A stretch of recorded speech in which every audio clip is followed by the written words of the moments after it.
di sini atau mungkin agak sedikit berbeda, nanti sebentar bisa kita saling diskusi. Nah, saya mau memulai dengan saya bisa share screen saya dulu ya. Maaf, ini mana ya saya punya. Supaya semua, karena saya pakai PowerPoint, jadi bisa dilihat bersama-sama.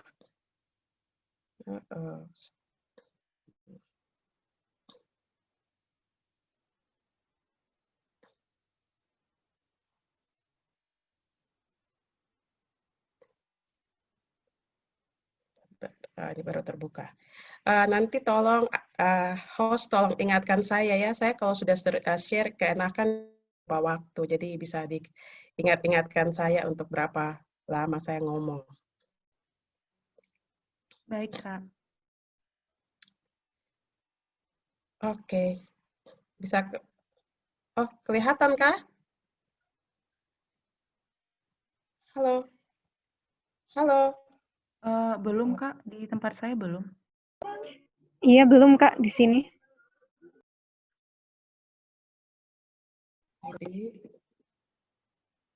Oh iya. Sabar ya. Ada yang sudah saya kirimkan ke host, sudah ada belum?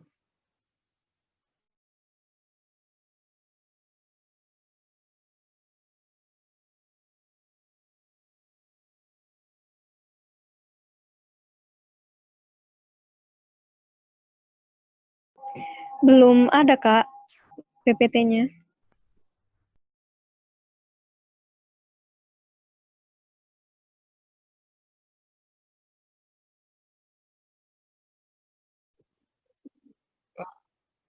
Oh, tadi saya kirim ke adik Sonia.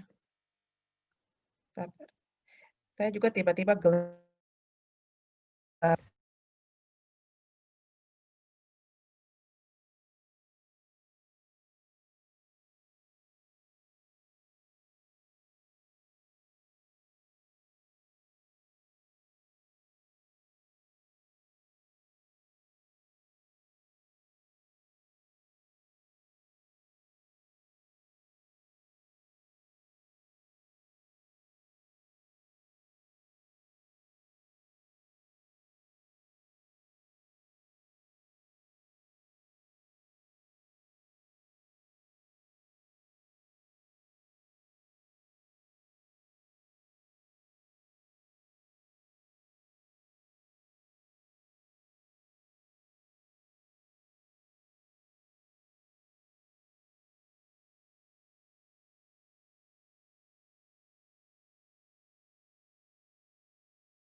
Sebentar ya, teman.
Bisa dengar suara saya?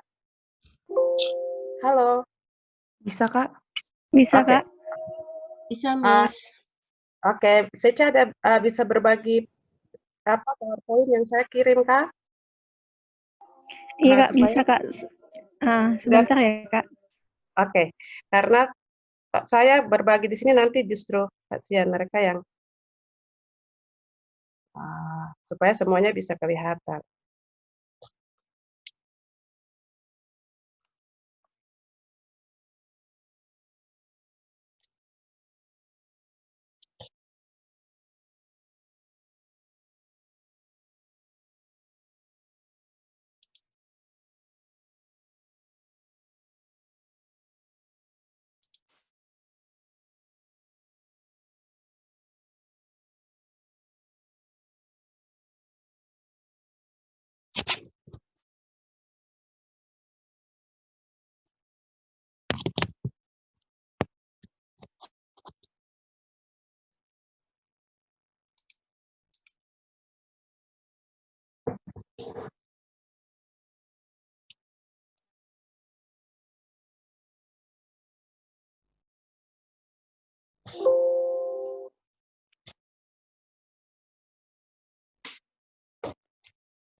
Mhm.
Oke, bisakah itu semuanya? Bisa kasih ini ya, reaction.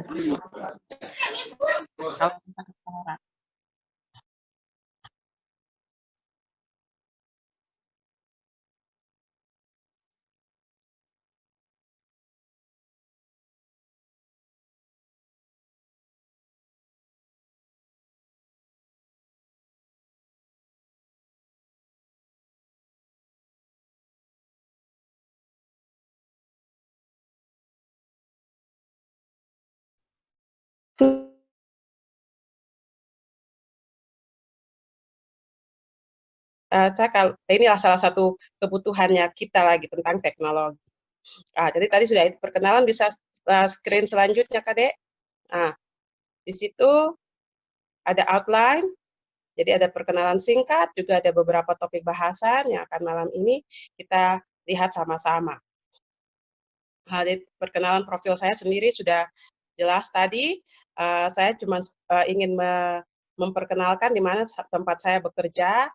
Saya bekerja di lembaga Sagu, jadi di screen selanjutnya bisa lihat di situ.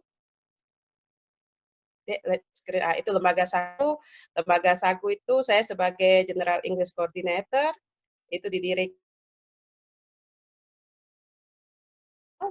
dari filosofi Sagu sebagai makanan khas dan orang Papua. Jadi dia ada punya fungsi dalam kehidupan orang Papua. Sagu sendiri dia punya kepanjangan dari strengthening, assisting, generating, and utilizing.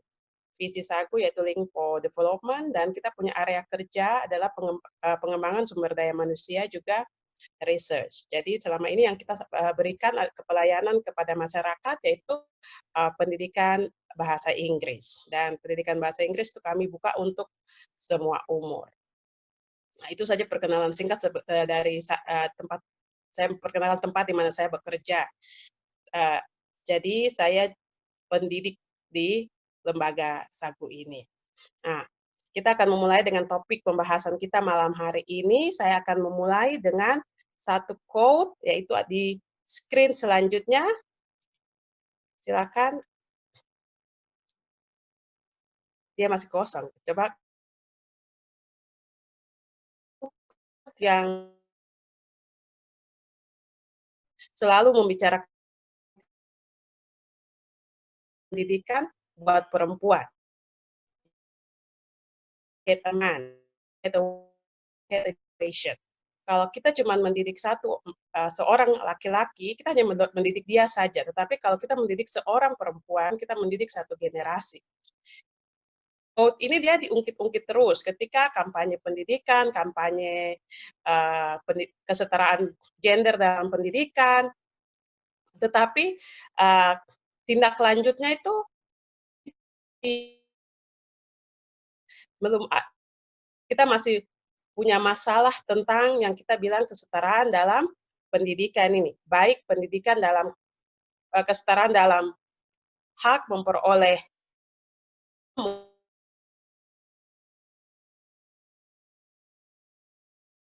yang kita bilang pendidikan ini. Nah, padahal pendidikan ini kan kita semua tahu, semua orang bilang pendidikan itu dia satu, tapi senjata ini tidak digunakan oleh dua kelompok masyarakat, itu laki-laki atau perempuan dengan kemampuan yang sama, begitu. Nah, kalau begitu, kalau kita mendidik perempuan, berarti apa saja manfaatnya? Kalau kita lihat di next slide, please. Nah, Ade bisa.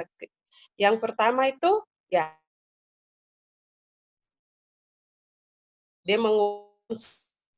berpikir untuk hidup yang lebih baik. Jadi dia critical thinking, dia membentuk satu critical thinking. Pendidikan itu ketika dia diperoleh oleh seorang perempuan, anak perempuan saja, dia memberikan satu kepercayaan diri. Jadi akhirnya bisa sesuatu yang lebih. Dia mempertanyakan segala sesuatu. Dan untuk sesuatu yang kedua, memotivasi untuk memperoleh life skill lainnya. Jadi ketika seorang perempuan di dalam dunia pendidikan, dia sudah mulai mendapat cukup, dia percaya diri, dia tahu bahwa life skill yang lain itu penting buat saya, penting buat yang di sekitar saya. Contohnya tadi, kalau saya contohnya saya ke ibu guru bahasa Inggris. Tapi ternyata saya perlu, setelah saya memperoleh pendidikan, pendidikan teknologi ini penting buat saya. Nah, jadi tadi saya sudah mengantisipasi dengan saya harus kirim, saya punya PPT karena saya suka bermasalah dengan teknologi. Begitu. Jadi kita, atau life skill lain, skill-skill mungkin skill computing. Nah, itu ketika dia memotivasi seorang perempuan untuk mendapat yang lebih. Poin ketiga, dia menumbuhkan rasa cinta terhadap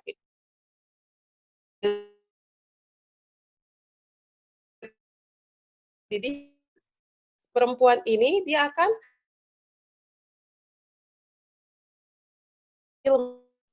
dan yang baiknya dia akan mentransfer itu. Kalau dia akan transfer itu dalam lingkungan dia bekerja atau di dalam lingkungan keluarganya. Yang keempat, pentingnya pendidikan adalah bagi perempuan, dengan pendidikan seorang perempuan dia menunjukkan potensi-potensi sebagai pekerja yang kemampuannya. Jadi seperti dalam dunia kerja, dia menunjukkan potensi-potensi yang apa yang dilakukan oleh laki-laki dapat juga dilakukan olehnya. Nah, yang berikut, please. Maaf, saya please. Kecil, Pak.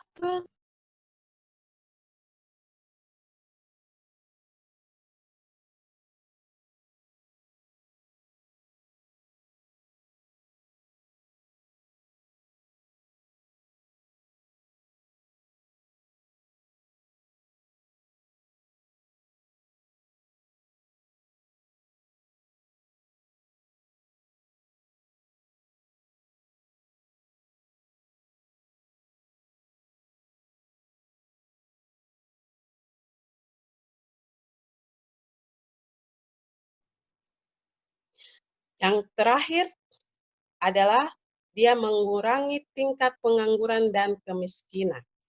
Ketika seorang perempuan mendapat pendidikan, dia akan mengurangi pengangguran. tingkat pengangguran di kita punya negara ini atau di tempat wilayah masing-masing, dan kemiskinan. Karena otomatis ketika seorang perempuan ini punya pendidikan, dia akan berpikir bagaimana hidup anak-anaknya, bagaimana hidup keluarganya.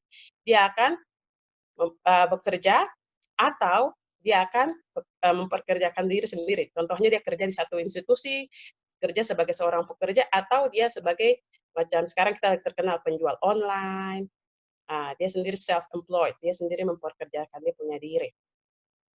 Nah, ini semua penting, dan semua hal-hal yang saya bilang ini masih banyak lagi yang penting-penting. Kalau kita mau lihat dari berbagai macam artikel yang sedang ditulis oleh kita punya para peneliti-peneliti dorang dalam bidang pendidikan bagi perempuan di Indonesia atau di Indonesia Timur. Tetapi hal-hal penting ini dia terkendala karena masalah. Masalah yang selalu membuat perempuan itu dia tidak bisa punya akses kepada pendidikan-pendidikan. Padahal kita tahu pendidikan ini penting bagi dia, dan dia tahu sendiri pendidikan itu penting bagi dia. Tapi ada beberapa masalah-masalah. Bisa ke slide berikutnya. Nah, masalah yang dihadapi perempuan dalam pendidikan. Kalau masalah, ada 3 hal yang besar, ini saya ambil, saya baca banyak artikel, dan paling terakhir yaitu Profil Perempuan Indonesia dari Kementerian Pemberdayaan Perempuan dan Perlindungan Anak tahun 2019, semuanya sama. 3 hal penting, 3 hal besar yang menjadi masalah perempuan dalam pendidikan, atau adalah pertama sosial budaya, karena kita semua di Indonesia ini punya, kita negara punya budaya, dengan budaya yang beragam, bermacam-macam. Nah, sosial budaya yang pertama yaitu nilai patriarki yang kuat dalam komunitas masyarakat. Jadi dalam komunitas masyarakat, masing-masing masyarakat di Indonesia Timur, apalagi kita di Papua itu kuat sekali, bahwa nilai patriarki itu sangat kuat dalam komunitas-komunitas masyarakat. Contohnya mungkin anak laki-laki yang harus sekolah, begitu. Nah, terus pernikahan di usia muda, pernikahan di usia yang sangat muda. Ini ternyata bukan saja kita di Papua, kita punya teman-teman perempuan di Pulau Jawa, mereka juga mengalami pernikahan di usia yang sangat muda, yaitu kita bilang teen moms, masih umur remaja, dan mereka harus punya keluarga, mereka harus punya anak. Ada yang bisa melanjutkan, tetapi ketika dia melanjutkan pendidikannya tidak akan, menurut penelitian dia tidak akan betul-betul seperti perempuan yang sudah cukup umur untuk punya keluarga. Jadi akan terbengkalai pendidikan itu, dan dia akan memilih untuk lebih fokus ke dia punya anak-anak, keluarga, sehingga dia mengorbankan dia punya pendidikannya. Itulah yang membuat dia akan menambah tingkat pengangguran, juga kemiskinan. Yang terakhir itu salah satu akibat dari sosial budaya, masalahnya adalah hukum yang tak tertulis atau hukum lisan. Hukum lisan kan hukum tak tertulis. Gimana? Hukum tak tertulis. Saya bingung antara lisan dan non-lisan. Non-lisan, sorry. Lisan. Hukum tak tertulis untuk seorang anak perempuan dalam keluarga atau kelompok. Jadi anak perempuan ini dia tidak harus dikasih tahu, aturannya itu tidak disebutkan, tetapi dia tahu itulah yang harus dia laksanakan. Contohnya, dalam satu keluarga, ketika anak laki-laki dia akan pergi bersekolah, dia akan dikasih izin, tapi ketika seorang anak perempuan dia akan mau pergi, dia akan berpikir 2 kali. Nanti saya punya orang tua tinggal sama siapa? Nanti ini bagaimana? Nanti keluarga ini bagaimana? Jadi itulah sesuatu yang sudah membentuk dia, secara dia tidak sadar bahwa itu sudah membuat dia untuk justru menahan dia untuk mendapat pendidikannya, begitu. Satu masalah berikut yang besar adalah juga kebutuhan ekonomi, masalah ekonomi, seperti kebutuhan finansial dalam keluarga. Mungkin dengan pendapatan yang minim, banyak sekali keluarga yang memutuskan untuk anak laki-laki saja yang pergi. Itu kembali lagi karena berpengaruh juga dengan nilai sosial di atas, nilai budaya di atas. Atau kebutuhan perdagangan. Jadi contohnya, daripada aku pergi sekolah, mending kau ikut mama ke pasar. Karena itu kita pekerjaan supaya kita bisa dapat uang.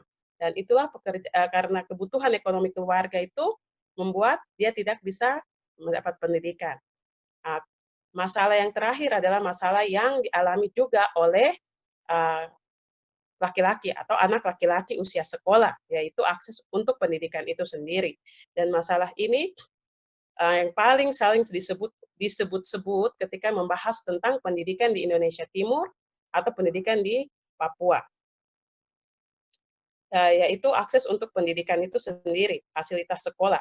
Fasilitas sekolah itu berbicara tentang sarana prasarana atau ruangan yang memadai untuk anak-anak belajar. Yang berikut adalah bahan belajar itu sendiri. Karena pendidikan Indonesia itu ada punya sistem yang diatur, yang semua kurikulum harus berdasarkan kurikulum yang ditentukan oleh pusat. Dan kadang bahan ajar atau kurikulum itu tidak dapat dilaksanakan dengan baik atau sesuai standar yang diminta karena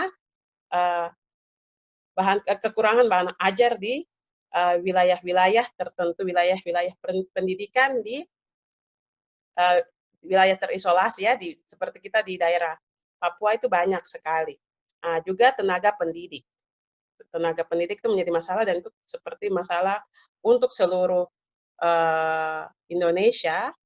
Yang paling kita rasa itu kita yang di Indonesia Timur, maka itu kementerian kita sebelumnya buat Indonesia Mengajar, itu guna untuk atau 1000 guru, itu guna memberikan suplai pendidik-pendidik bagi wilayah-wilayah yang tidak mendapat tenaga pendidik dengan baik.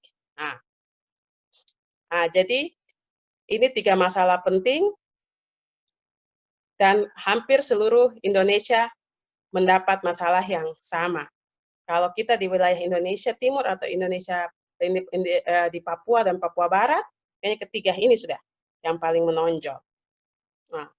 Bisa ke slide berikutnya.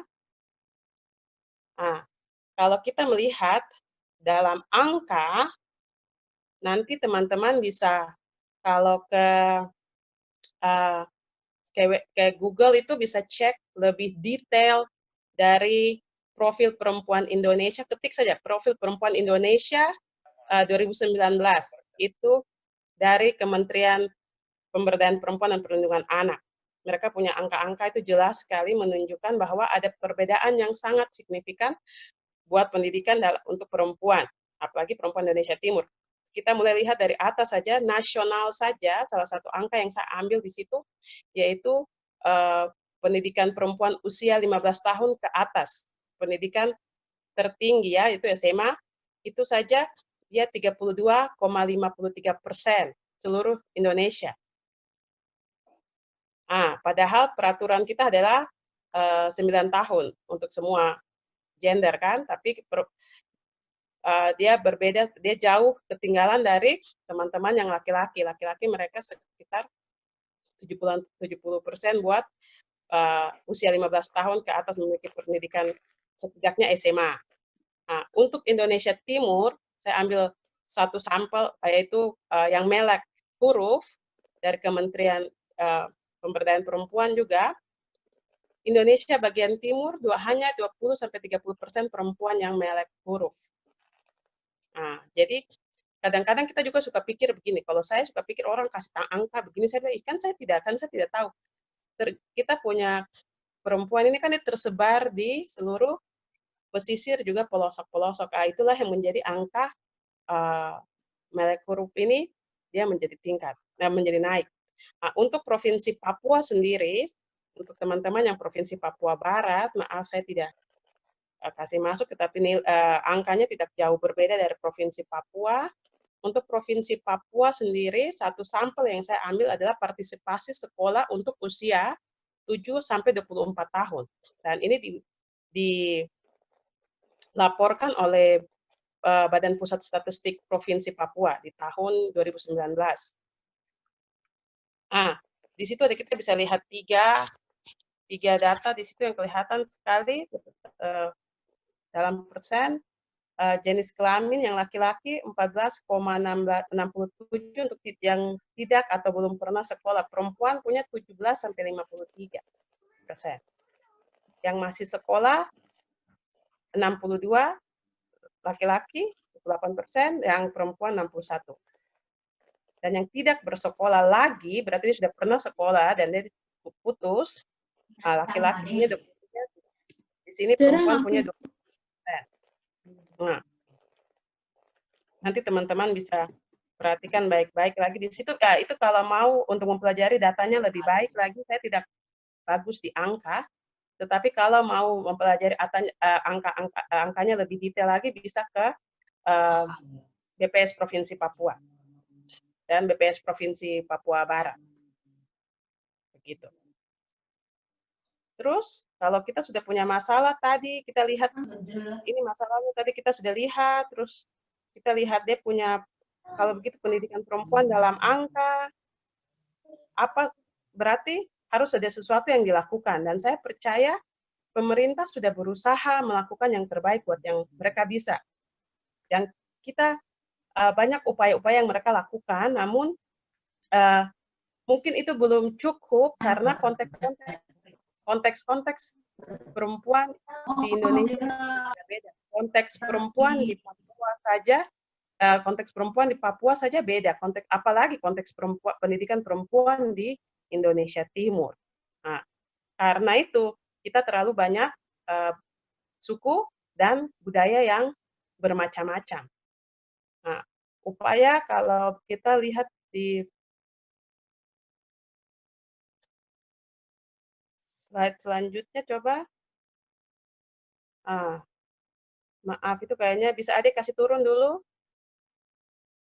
Ade bisa kasih turun dulu ke slide yang upaya yang dilakukan pemerintah. Maaf, itu bukan. Nah, itu nanti ada yang saya mau. Di situ. Ya, di situ. Nah, itu sebelumnya. Maaf.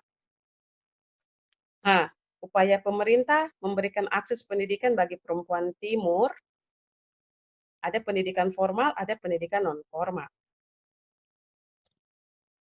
Pendidikan formal itu yang tadi kita sudah lihat, kesetaraan jumlah peserta didik dalam penerimaan di setiap tingkat sekolah. Sekarang pemerintah berusaha untuk 50-50% jumlah dari laki-laki dan perempuan. Mereka bekerja sama dengan kementerian-kementerian terkait guna meningkatkan porsi perempuan dalam pendidikan tinggi, yaitu di universitas-universitas. Sekolah-sekolah perempuan dibuka, tetapi jumlahnya belum banyak. Sekolah-sekolah perempuan yang dilakukan tahun lalu adalah sekolah perempuan yang baru dibuka di Lombok. Itu salah satu seperti sekolah perempuan yang sudah lama sekali, kalau teman-teman di Jogja tahu Steladus, sekolah-sekolah perempuan itu harus dibuka kembali. Nanti saya cerita kenapa itu dia harus dibuka kembali. Nah, terus ada juga upaya pemerintah dalam memberikan pendidikan non-formal atau pendidikan luar sekolah bagi perempuan-perempuan di wilayah timur, yang kami di Papua sini dirasakan ada layanan-layanan pendidikan luar sekolah seperti kursus bahasa Inggris, kursus komputer, kursus menjahit, itu nanti kursus yang lain lah. Ada juga pemerintah memberikan pelatihan sesuai kebutuhan keterampilan. Nah, jadi keterampilan membuat kue dari sagu, tepung sagu, membuat kue dari kita bilang ubi. Jadi dan itu diolah untuk sesuatu yang mendatangkan uang. Terus pemerintah juga bekerja dalam bidang non formal, itu bekerja sama dengan organisasi-organisasi yang bekerja pada bidang pengembangan potensi perempuan di daerah-daerah. Nah, jadi banyak sekali macam mungkin lembaga-lembaga seperti lembaga-lembaga yang penguatan keterampilan perempuan, itu pemerintah bekerja sama dengan mereka untuk seperti mengkampanyekan isu kesetaraan gender. Jadi mereka memberikan pemahaman di wilayah-wilayah tertentu. Tapi walaupun mereka bekerja sama dengan organisasi-organisasi budaya, yang saya masih lihat ini masih belum maksimal karena kalau kami di Papua, kami belum saya bilang organisasi-organisasi belum betul-betul mengenai kenapa sih perempuan itu dia harus setara, begitu. Karena kami punya nilai patriarki yang sangat-sangat tinggi. Kalau bicara buat kita yang di kota, kita sudah oke, tapi ketika itu kita bawa ke kita punya daerah yang lebih terisolasi atau daerah di rural, itu akan menjadi sesuatu yang mereka tanyakan. Karena buat buat setiap konteks, apalagi wilayah timur seperti tanah Papua, apa yang dilakukan oleh perempuan dan apa yang dilakukan oleh laki-laki itu sudah pembagian tugas yang secara budaya itu sudah normal, begitu. Jadi perempuan punya tugas urus anak dan keluarga dan kebun, laki-laki punya tugas adalah berburu dan segala macam, dan itu sudah normal. Itulah satu keharmonisan. Nanti teman-teman bisa cari di antropologi orang peradaban orang Papua. Itu hal yang normal, begitu. Ketika organisasi-organisasi ini masuk, itu menjadi sesuatu yang berbentrokan, begitu. Jadi mereka merasa bahwa ini mengancam keberadaan atau nilai budaya yang sudah ada di dalam komunitas masyarakat itu. Nah, untuk bagian ini, pemerintah dan organisasi-organisasi itu masih bekerja keras sampai saat ini bagaimana cara pendekatan-pendekatan yang perlu mereka buat agar ide yang mereka bawa itu adalah ide yang baik untuk ini sendiri, untuk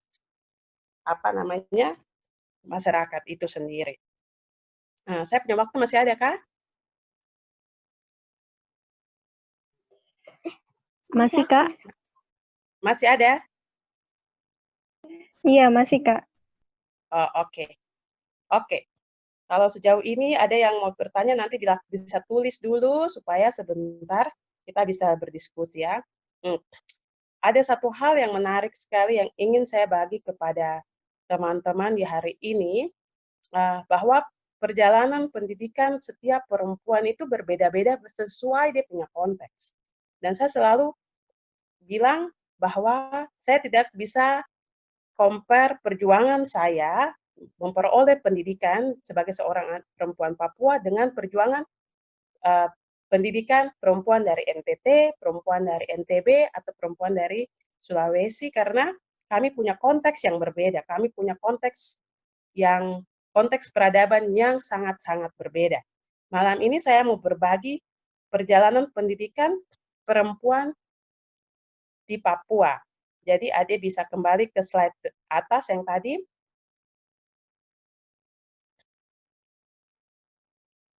Nah, naik lagi.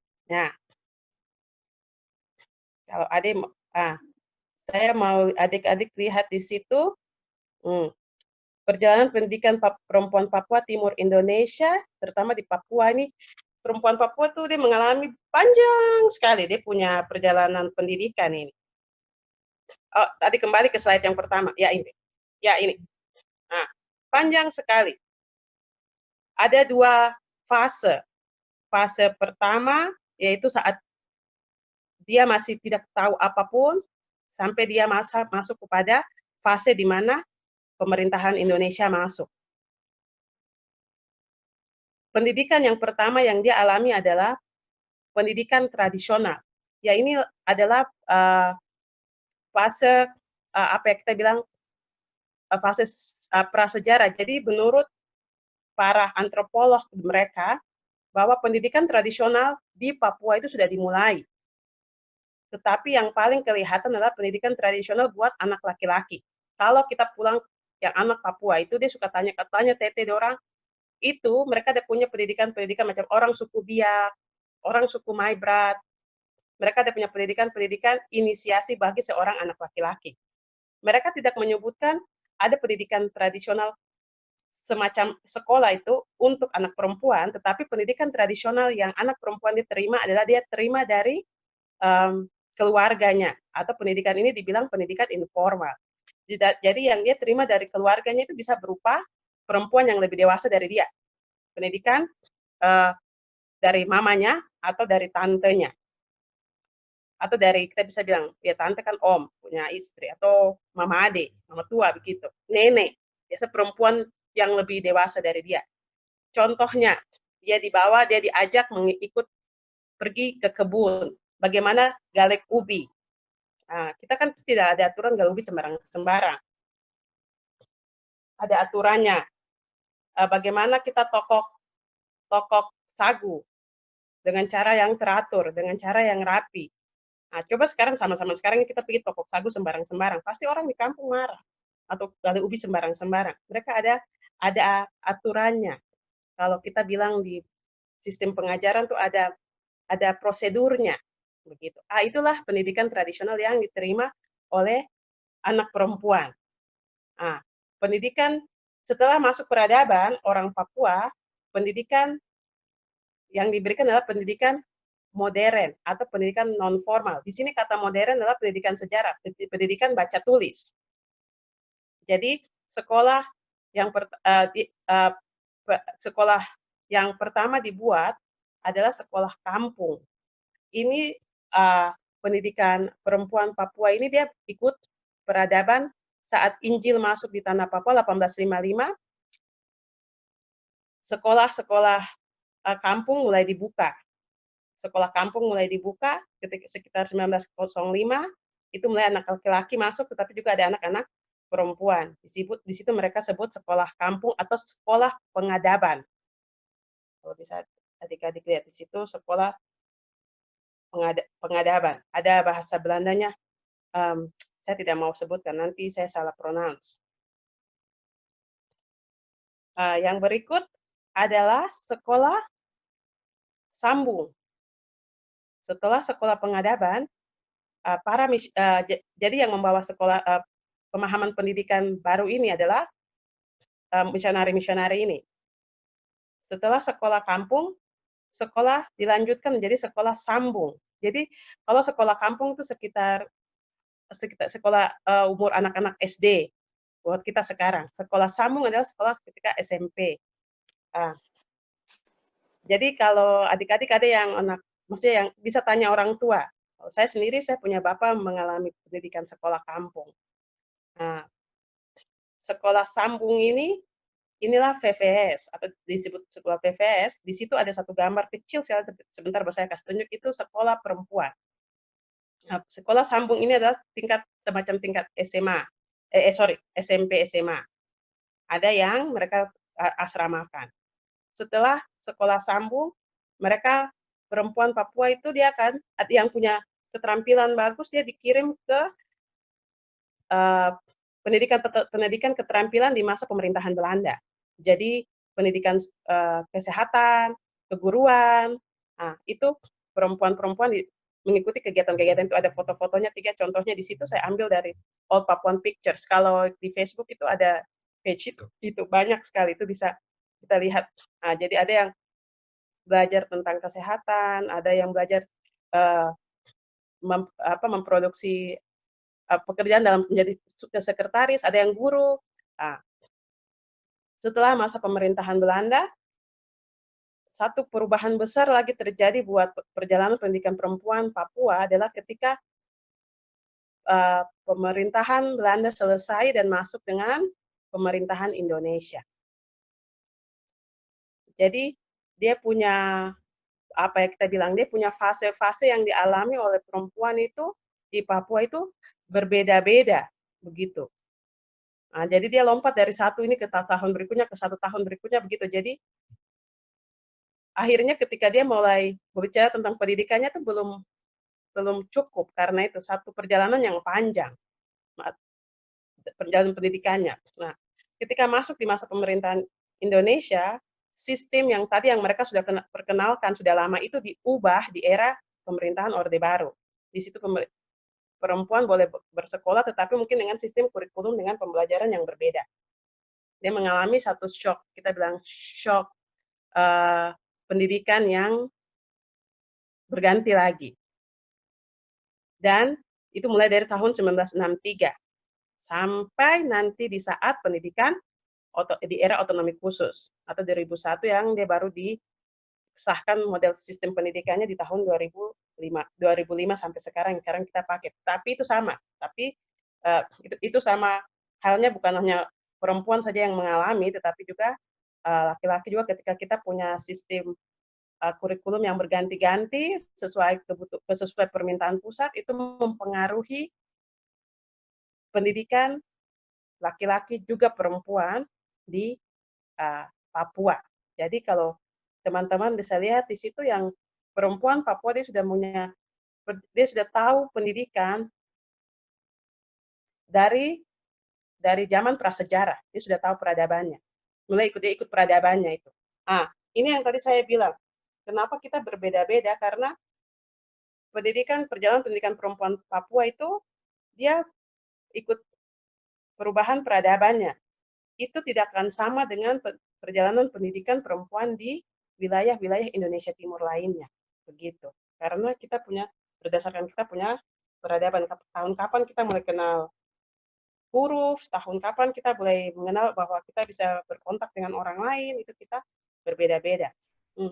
Kalau adik-adik bisa lihat, sebentar saya kasih tunjuk, kalian ada, sebentar saya kasih tunjuk, ada satu buku yang saya bisa kasih ke kalian untuk menjadi referensi yang sangat bagus sekali, kalau kalian tertarik tentang pendidikan di Papua, yaitu buku dari, kayaknya saya sudah pernah berbagi, selalu saya berbagi tentang hal ini, Pendidikan dan Peradaban Papua. Itu buku ditulis oleh Bapak James Modow, dan itu berbicara tentang bagaimana peradaban itu mempengaruhi pendidikan baik laki-laki maupun perempuan di Papua.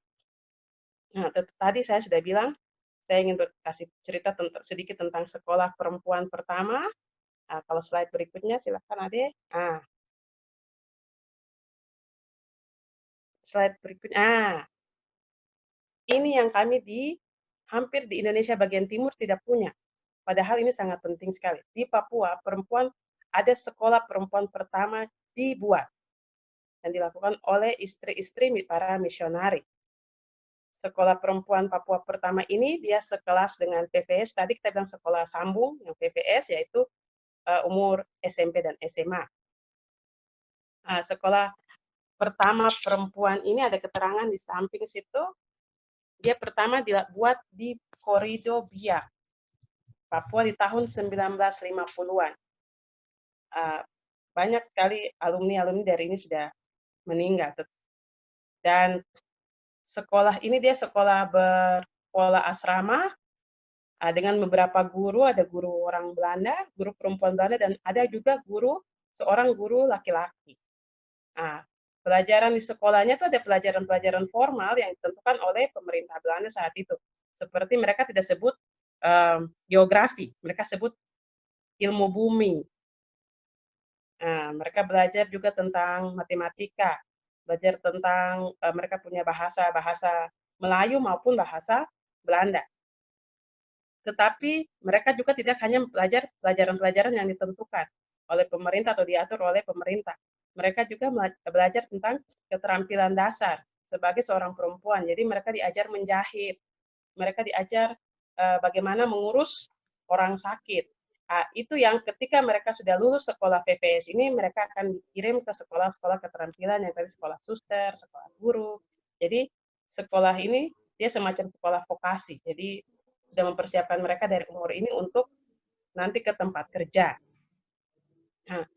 Setelah masa peralihan Papua dari pemerintah Belanda ke pemerintah Indonesia, sekolah yang seperti begini sudah tidak ada lagi.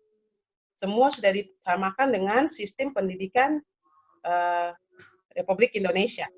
Akhirnya perempuan Papua dia mengalami banyak sekali kemunduran dalam pendidikan. Tapi kalau kita mau lihat baik-baik, bukan saja perempuan Papua, laki-laki Papua juga mengalami banyak sekali kemunduran karena sesuatu yang diubah dengan cepat. Jadi mereka belum beradaptasi dan sudah diubah. Itu buat satu lonjakan budaya yang sangat-sangat berbeda. Sekolah ini sudah tidak ada lagi. Sekolah yang seperti begini yang harus menjadi salah satu upaya pemerintah untuk memperkuat pendidikan-pendidikan di Indonesia Timur, seperti Papua dan Papua Barat adalah memiliki sekolah perempuan.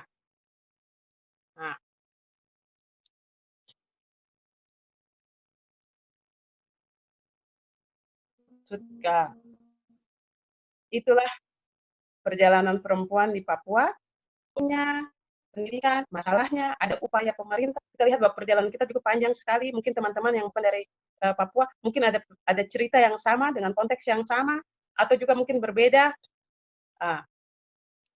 Kalau begitu, apa yang bisa saya buat? Pasti teman-teman sendiri punya catatan-catatan di situ. Apa yang bisa saya buat sebagai sebagai seorang anggota dalam suatu masyarakat? Di sini berarti bukan hanya untuk orang perempuan. Kayaknya tadi kita di sini ada teman yang laki-laki. Kalau gitu, apa yang saya bisa buat? Kita masing-masing sendiri punya jawaban. Kalau saya akan berusaha mengajarkan murid laki-laki saya untuk memberikan akses yang sama buat saya punya siswa perempuan. Atau kalau saya punya anak laki-laki, berarti saya harus ajar dia bahwa semua pekerjaan rumah boleh dilakukan oleh laki-laki dan perempuan. Hak sekolah atau hak memperoleh pengetahuan adalah hak anak laki-laki dan anak perempuan. Karena pendidikan dalam keluarga tentang kesetaraan gender itu sangat-sangat penting. Nah, terus kalau sebagai anggota masyarakat sudah saya lakukan, sebagai seorang perempuan sendiri, saya bagaimana? Saya tidak bisa hanya menulis sisa punya status Facebook, marah ini, marah itu. Kenapa jumlah anak perempuan sedikit di sini, jumlah anak perempuan sedikit di sekolah ini, jumlah anak perempuan sedikit di kepemimpinan pendidikan ini. Kalau itu, kita seperti aktivis media sosial. Ya toh? Sebagai seorang perempuan, saya harus bikin apa? Saya mulai menunjukkan saya punya diri bahwa saya bisa. Begitu. Dengan mencapai mimpi yang sudah ditentukan. Jadi kita buat plan, tahun ini saya harus bikin apa. Dan saya harus kejar saya punya mimpi itu. Akan ada penolakan atau ketidaksetujuan dari pihak keluarga. Tidak apa-apa, jangan mundur. Jangan pikir bilang, aduh mungkin kalau anak perempuan saya harusnya tinggal dalam rumah, kasihan, mama dia sudah tua. Tidak, kita kasih tunjuk bahwa saya tidak akan pernah mengubah saya sebagai seorang anak perempuan. Pendidikan yang saya kejar ini bukan untuk mengubah saya sebagai seorang anak perempuan dalam keluarga, tetapi justru kasih tunjuk bahwa membantu saya menggali potensi-potensi yang lebih untuk membantu masyarakat saya atau membantu keluarga saya sendiri. Dan itu harus dibuktikan dengan kita punya tindakan sendiri. Melihat setiap selain itu kita sebagai perempuan juga yang sudah kakak-kakak atau yang masih adik-adik, kita punya role model. Seorang perempuan yang jadi role model kita. Entah itu dia bisa jadi kita punya mama, entah dia kita punya guru, entah dia kita punya sahabat sendiri. Sahabat dia bisa mungkin lebih tua dari kita atau lebih muda dari kita. Harus kita mencari role model, karena role model itu akan membuat kita punya misi kita itu tetap terkejar. Nah, yang berikut, sebagai seorang perempuan, yang harus saya buat supaya saya bisa sama dengan mendapat pendidikan atau dengan teman-teman lain, saya membuka akses buat perempuan-perempuan lainnya. Gitu. Jadi kalau saya tahu satu informasi yang penting, saya harus buka buat saya teman-teman perempuan lainnya. Lihat teman-teman perempuanmu, lihat saudara-saudara perempuanmu sebagai investasi. Begitu. Apa yang kita kasih hari ini akan bermanfaat buat dia, karena apa yang sekarang kita buat saja, contohnya, sharing session ini saja yang dibuat oleh Women for Indonesia, ini bukan hanya untuk Women for Indonesia, ini akan menjadi berkat buat perempuan-perempuan lainnya, membuka akses buat mereka untuk mencari lebih banyak informasi yang membantu mereka. Begitu.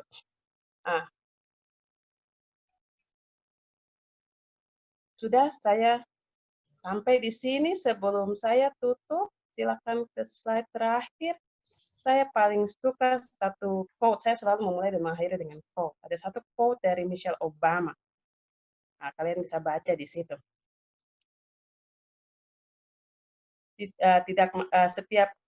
Setiap perempuan, dia punya di manapun dia tinggal, entah dia mau di Pulau Jawa, mau dia di Indonesia bagian timur, tetapi dia selalu punya mimpi dalam hatinya. Dan dia berhak untuk memperoleh kesempatan-kesempatan untuk mengembangkan dia punya mimpi, karena mimpi itu berupa janji dalam dirinya. Yang saya selalu percaya Tuhan kasih kita setiap perempuan mimpi untuk menjadi seseorang, itu bukan mimpi kita, itu mimpi Tuhan. Itu keinginan Tuhan supaya kita bisa menjadi seseorang untuk membantu keluarga, untuk membantu komunitas. Contoh, saya ingin jadi guru.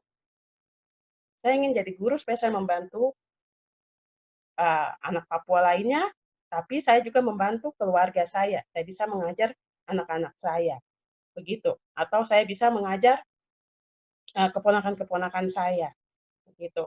Nah, jadi kalau kalian saat ini punya mimpi-mimpimu itu bukanlah mimpi yang salah, itu mimpi yang harus dikejar.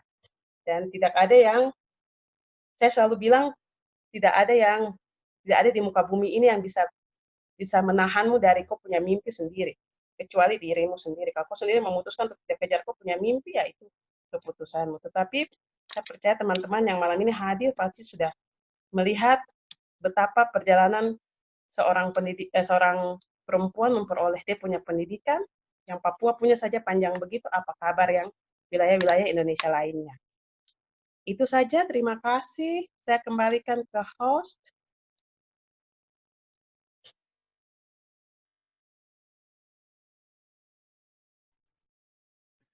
Ya, terima kasih banyak, Kak. Baik, Kak. Terima kasih, Kak Diana. Sama-sama. Kita menunggu moderator kita sebentar. Oke, Jadi baik. buat teman-teman yang ingin bertanya, bisa siapkan pertanyaannya dulu. Jadi nanti setelah sesi ini kita akan bertanya-tanya sama Kakak Diana, bisa langsung on-kan mic-nya atau ketik di chat room ya. Nah, teman-teman, kita bisa mulai start videonya. Mau buat foto dulu. Oh ya, Dek, bisa saya bagikan Ya. bukunya dulu, Kak? Kakak bisa minta waktu untuk share buku yang tadi saya bilang. Oh iya, boleh Kak, silahkan.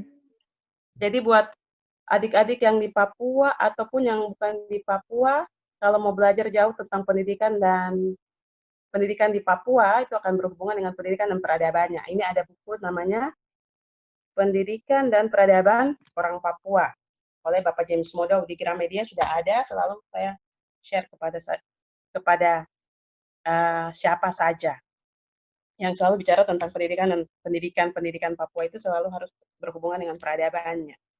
Itu saja. Terima kasih.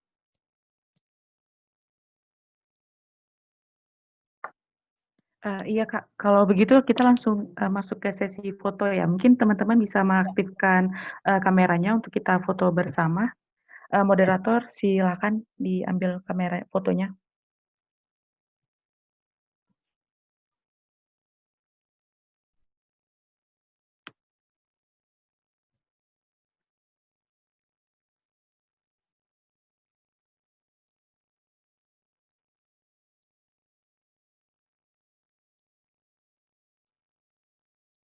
Gimana, moderator?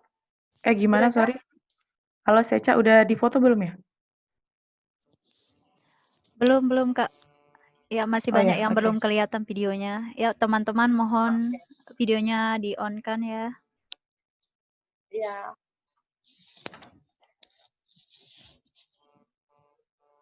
Oke.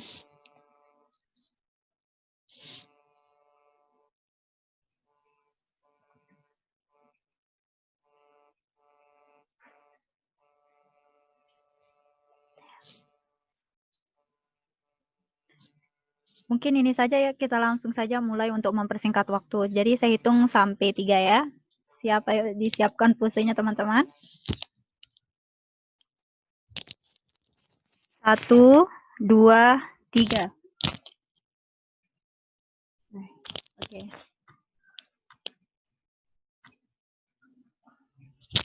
Oke, untuk teman-teman di slide yang kedua ya, silahkan di-on-kan videonya teman-teman. Jadi saya akan menghitung sampai 3 ya. 1, 2, 3. Oke, terima kasih teman-teman.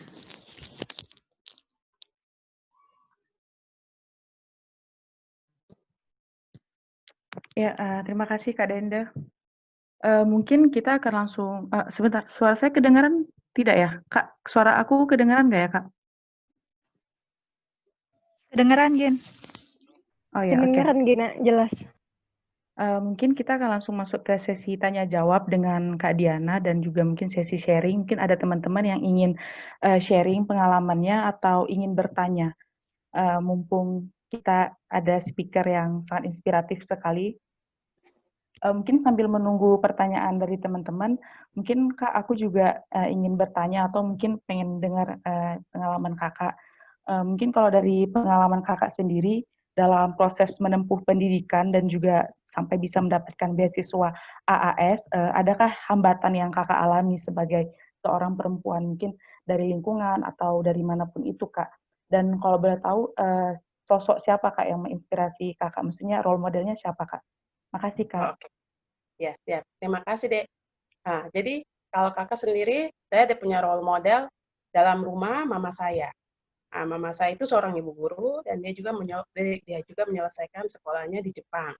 Nah, dan mama saya memang dia selalu melihat dari kami kecil tuh kelihatan bahwa kami tinggal di pedalaman Papua, tetapi dia selalu ada punya kelompok perempuan dan dia bisa menghabiskan waktu berjam-jam untuk memperkuat kelompok perempuan itu. Bahkan dia mengirim mereka ikut pelatihan ke Jakarta saat itu tahun 80-an, dan dia harus buka sepatunya karena ada satu anak perempuan yang tidak punya sepatu, jadi harus buka sepatu di bandara, dan dia harus kembali ke rumah dengan kaki kosong. Nah, itu membuat saya bahwa ini menjadi contoh buat saya, dan mama saya selalu mengajarkan bahwa ketika kita berjuang buat satu perempuan, itu kita berjuang buat perempuan-perempuan lain yang akan datang, begitu. Nah, itu menjadi role model saya. Nah, dan waktu saya mau pergi sekolah ke luar negeri, karena itu beasiswa, saya tidak dalam rumah saya memang bapak saya tidak ada perbedaan antara buat pendidikan tuh semua kami sama. Adik saya seorang saja lelaki, tetapi dia tidak sama sekali tidak mempengaruhi, dia tidak sama sekali tidak dimanja. Dia diperlakukan sama seperti kami yang lain. Nah, masalahnya cuma satu, adalah bahwa kebiasaan kami adalah anak perempuan bungsu yang terakhir biasanya akan di rumah. Saya anak perempuan dalam keluarga yang dianggap kecil. Nah, itu akhirnya membuat saya untuk tidak meyakinkan kepada orang tua saya bahwa saya harus pergi. Untuk ini pendidikan yang penting buat saya. Bapak saya yang keberatan, mama saya justru bilang, justru emang pergi sana, pergi. Kau harus pergi karena ada anak-anak perempuan yang lain yang harus kita bantu. Begitu. Jadi, tetapi ada juga teman-teman yang mengalami, yang share ke saya apa yang mereka alami ketika mau pergi ke sekolah di luar negeri. Jadi, bukan terutama anak perempuan yang sudah menikah atau punya pacar yang posesifnya aneh, begitu. Itu yang akan membuat dia tidak bisa melanjutkan sekolahnya. Nah, dan itu saya bisa, maksudnya mendengar cerita-cerita itu, dan saya rasa wow, padahal kita sama-sama di Papua, di kota perkotaan, tetapi ternyata ada anak-anak perempuan atau teman-teman perempuan yang mengalami hal yang sama. Saya waktu berangkat sekolah saya sudah punya pacar, tapi dia sangat suportif. Sekarang suami saya.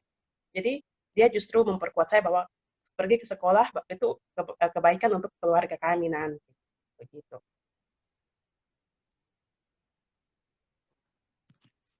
Ya, baik Kak. Berarti memang hambatan bukan, kan kadang orang berpikir kalau hambatan kadang dari keluarga kita sendiri ya, ternyata enggak juga Iya. gitu ya. Bahkan dari bahkan dari lingkungan luar begitu. Iya, ada dari lingkungan luar. Terus saya harus tekankan juga bahwa seorang perempuan bisa memperoleh satu pendidikan yang baik, itu juga tidak lepas dari dukungan, pasti ada seorang laki-laki, entah bapaknya, entah suaminya, entah sahabatnya. Begitu. Karena kita berkaitan kan? Begitu. Karena kita selalu pikirnya, saya bisa kok. Tidak, kita saling bergantung. Begitu. Ya, betul Kak. Menarik sekali jawabannya, dan tentang saya tadi mendengar cerita tentang ibunya Kakak juga sangat menginspirasi. Mungkin teman-teman yang lain ada yang ingin berbagi atau ingin menanyakan, silakan. Boleh diketik di Zoom group chat-nya atau boleh menyalakan mic-nya. Silakan ya.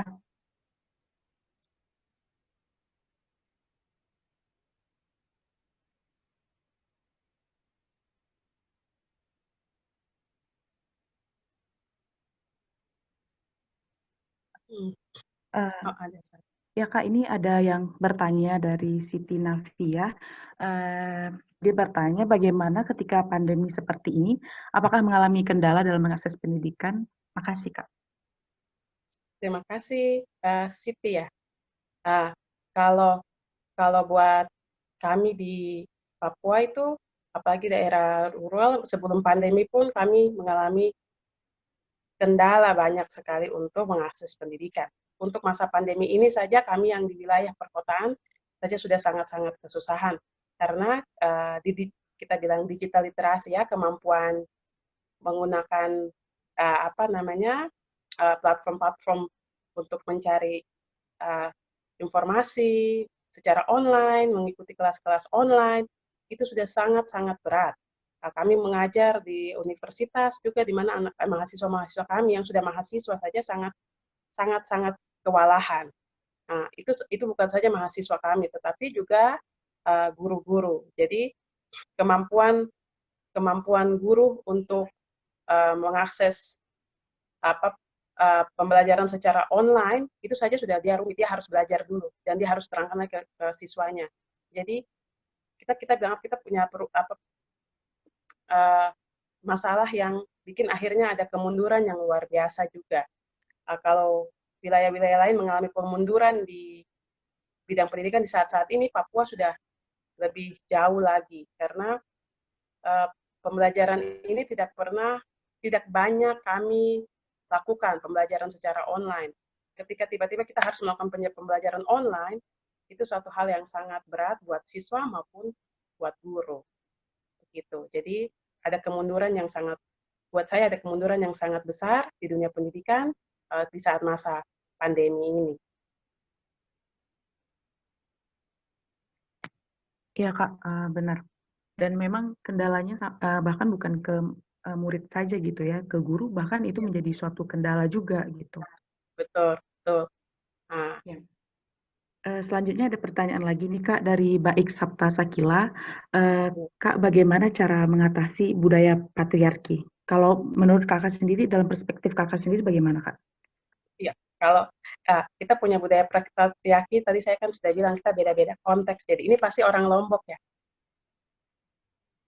Saya nama Iya baiknya di Kak, ini depan. namanya Baik. Ya, jadi kalau Iya, iya, orang Lombok. jadi kalau untuk masing-masing konteks itu kita beda-beda. Kalau buat saya selama ini, saya selalu belajar untuk jangan menimbulkan konflik, begitu. Yang sudah dilakukan, yang sudah diset, kita bilang sudah diatur dalam budaya kita, itu dipercaya untuk menjaga keharmonisan dalam budaya kita, agar tidak ada konflik antara laki-laki dan perempuan. Jadi dibagi tugas, laki-laki buat ini, perempuan buat ini. Tapi kadang kita akan ada yang laki-laki mereka keluar sebagai karena mereka pemimpin. Tapi menurut saya kita yang beragama, kita kan di Indonesia, kita semua orang beragama. Dalam aturan agama kita, itu pun sudah ditentukan. Laki-laki dia sebagai pemimpin. Nah, saya selalu menyarankan untuk menghadapi patriarki dengan cara yang lebih lembut. Kita tidak usah bawa pikiran-pikiran Western, kita bawa ke kita punya konteks, karena akan menimbulkan konflik. Kita bisa apply satu sistem kepemimpinan yang sangat baik, yaitu contohnya servant leadership. Nanti bisa cari di Google apa itu servant leadership. Dia sudah berjalan tanpa teori ini, secara tidak langsung perempuan di seluruh Indonesia, bahkan di seluruh dunia sudah menjalankan ini. Yaitu dia mengatur kehidupan rumah tangganya. Itu namanya servant leadership. Jadi dia melayani, sistemnya melayani. Tetapi dengan secara tidak langsung, dia sudah kasih tunjuk bahwa saya pemimpin loh, saya bisa mengatur ini itu. Nah, itu kan aman. Pihak laki-laki dia tidak merasa bahwa dia punya kedudukan terancam. Dia tahu itu tugasnya saya punya teman. Dengan lama-kelamaan, dengan pembicaraan yang baik, bisa saya kerjakan ini, kok kerjakan ini. Begitu. Jangan mau bawa ide-ide Western ke kita, oh kita konflik, kekerasan rumah tangga naik terus. Iya, tahu tidak bisa kita datang suami bapak dong ajar saya kok harus bikin. Oh kita punya suami pukul, begitu. Nah, yang berikut ada satu lagi sistem yang kepemimpinan yang itu buat saya itu semua perempuan itu pemimpin, semua manusia itu dia pemimpin karena dia bisa memimpin hidupnya. Itu suami saya di belakang, dia sangat suportif. Jadi satu lagi sistem kepemimpinan yang bisa dilaksanakan oleh perempuan itu adalah relational leadership. Nanti bisa lagi cari di Google relational leadership. Jadi bagaimana perempuan itu dia membangun hubungan. Tanpa kita sadari juga, perempuan itu sudah membangun hubungan. Kita ini kan manusia sosial, ya kan?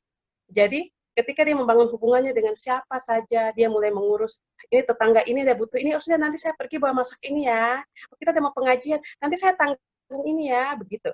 Itu kan secara tidak langsung saya membangun hubungan. Ketika dia menonjol nanti di satu sistem kepemimpinan, semua orang tahu, terutama yang laki-laki berasa bahwa dia tidak mengancam kok, orangnya memang orang relasional, begitu. Itu dua hal yang selalu kita tidak berpikir bahwa sebenarnya kita bisa menonjol tanpa harus menciptakan konflik, begitu. Apalagi di sistem kebudayaan kita yang sangat-sangat kuat, begitu. Itu saja kira-kiranya dari saya. Iya Kak, saya menyimpulkan mungkin poin yang pertama tadi pendekatannya dengan pendekatannya dengan kearifan lokal mungkin Kak ya, karena kita nggak bisa beradaptasi dari semua nilai-nilai budaya Barat begitu. Nah, Betul. mungkin ini relate dengan pertanyaan selanjutnya dari Linda. Nah, sejauh ini menurut Linda itu pemenuhan pendidikan di Indonesia Timur masih menjadi PR bagi kita semua, mengingat sistem pendidikan yang ada itu kan seringnya masih Jawa sentris ya. Nah, di mana cenderung mengesampingkan nilai-nilai kearifan lokal daerah setempat. Nah, jadi kalau menurut Kakak sendiri, pola pendidikan seperti apa yang seharusnya diimplementasikan untuk teman-teman di Indonesia Timur agar sama-sama mendapatkan akses untuk kemajuan pendidikan, Kak? Oke, terima kasih untuk pertanyaannya. Kami di lembaga Sagu selalu menanamkan pendidikan kontekstual. Jadi walaupun kita memberikan pelajaran bahasa Inggris, tetapi dia harus kontekstual. Karena kita akan belajar sesuatu yang baru ketika itu belajar tentang sesuatu hal yang kontekstual. Kalau kami di Papua sangat merasakan, ketika tadi Ade bilang sistem pendidikannya, ada kurikulum yang dibuat adalah dia sangat Jawa sentris. Jadi ketika kita mengajar tentang padi, kita tidak punya padi. Mungkin kita bisa bahas tentang ubi, keladi, kita bisa tahu. Nah, jadi kalau kami di Sagu selalu tutor kami berusaha untuk membuat materi yang sangat kontekstual.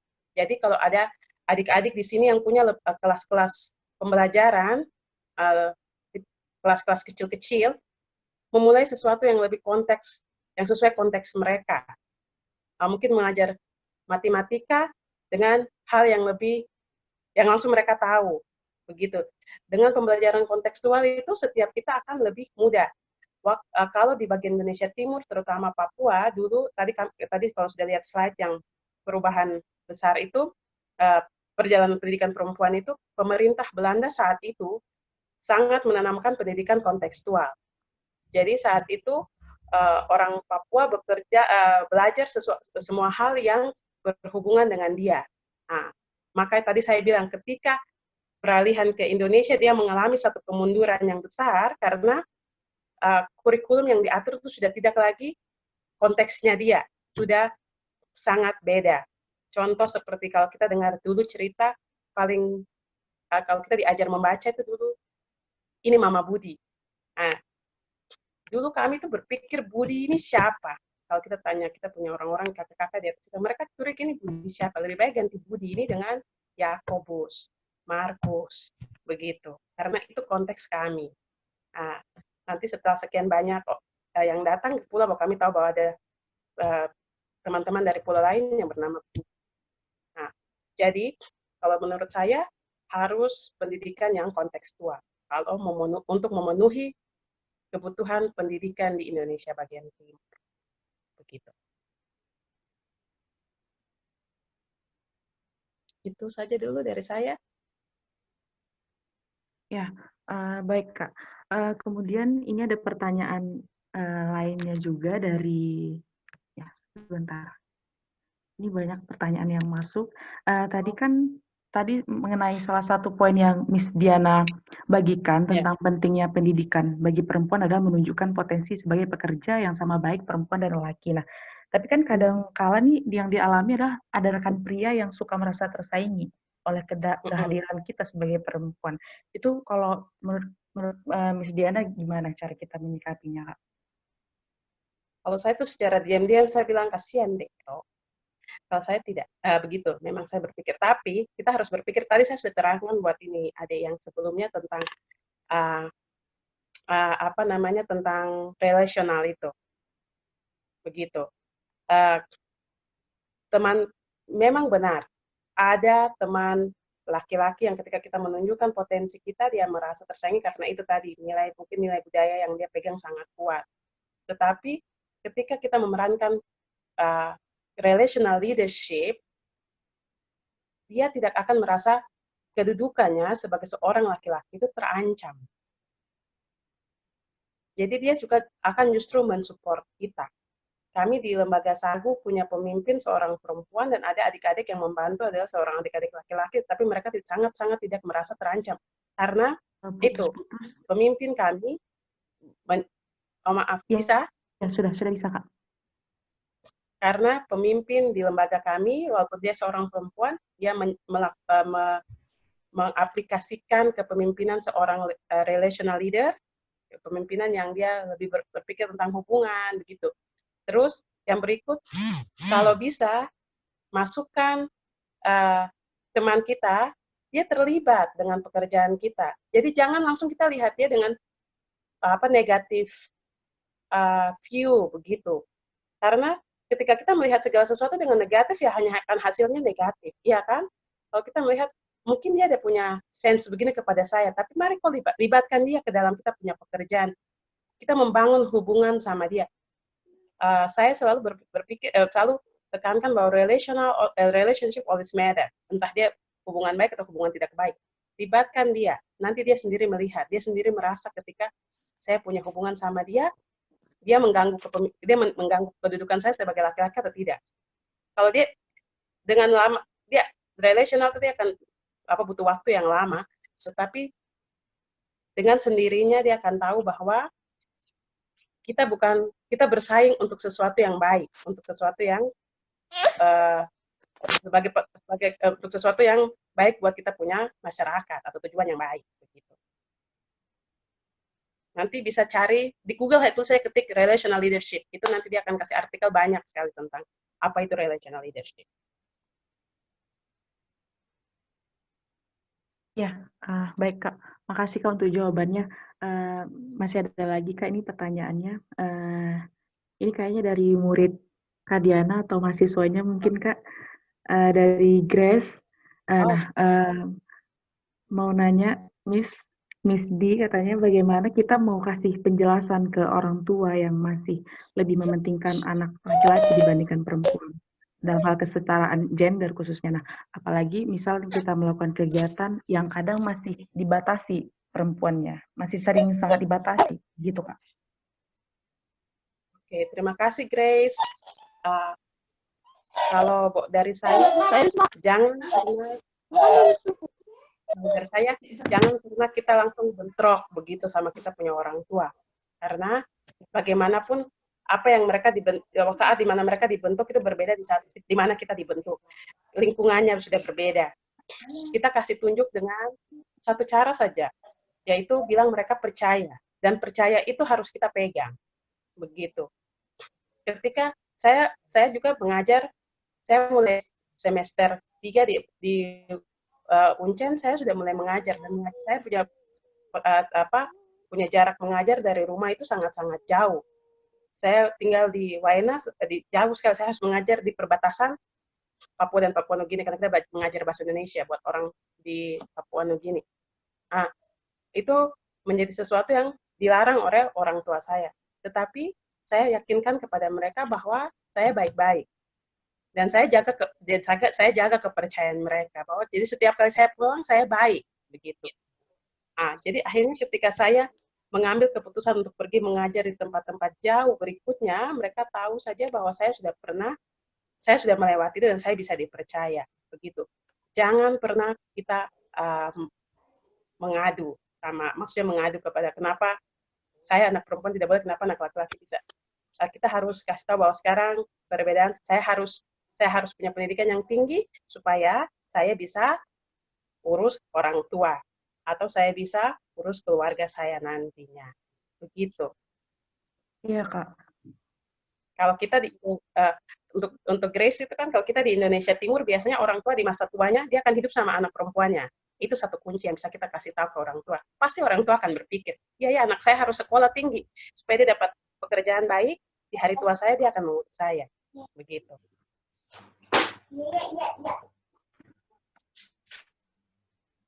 Silakan, itu saja dulu deh. Halo Kak Diana. Ya, oke. Itu dulu, nanti Grace bisa tanya-tanya lagi.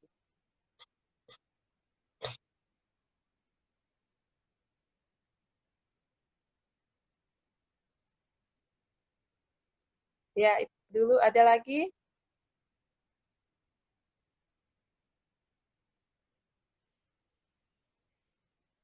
Ada lagi?